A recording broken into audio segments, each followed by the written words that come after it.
Hər kəsə salam. Yenə şagirdlərin ən çox çaşdığı bir məqamı sizə qeyd etmək istəyirəm. Bu məqam elə bir məqamdır ki, şagirdlər həmişə burada çaşırlar ki, ay müəllim, bəs belə öyrənmişdik, niyə bunun cavabı bu cür oldu, niyə bu variantda bunu götürdük? Çox sadə dildən səbəbini izah edəcəm. Biz to be-nin indiki zaman formasını öyrəndik ki, to be indiki zamanda am, is, are olur və şəxsləri öyrəndik ki, ayın xəbəri həmişə am olur. He, she, it, yəni təklərdə xəbər həmişə is olur. Qalanlarında, cəmlərdə, yəni we-də, you-da, they-də bunların xəbəri isə biz öyrəndik ki, həmişə are olur.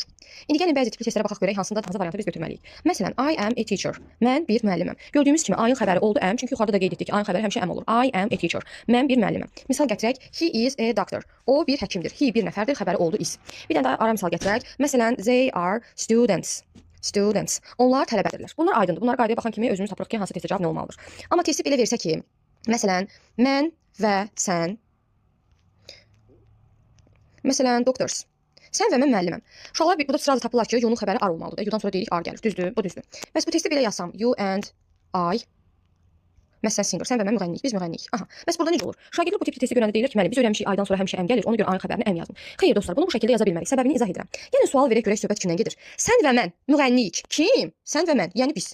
Təkrar deyirəm. Sən və mən müğənniyik. Kim? Biz. Yəni burada you and I-a biz we kimi baxırıq və bu testdə bunun doğru cavabı olur are.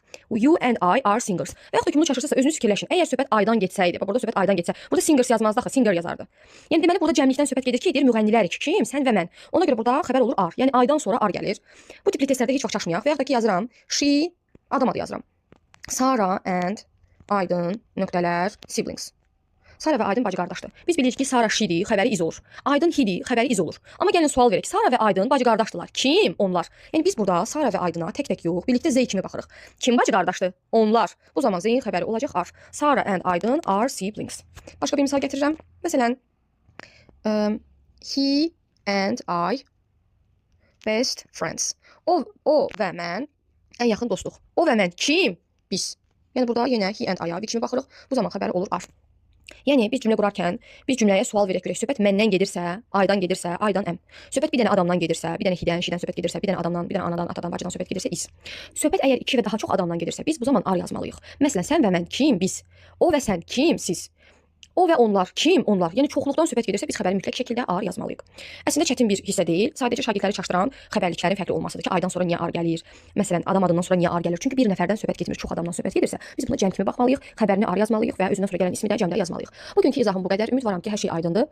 Əgər hər hansı bir sualınız varsa yorumlara yazmaqdan çəkinməyin. Videomu like atmağı, başqalarıyla bölüşməyi, ən əsası isə kanalıma abunə olmağı unutmayın. Sağ olun, hələlik.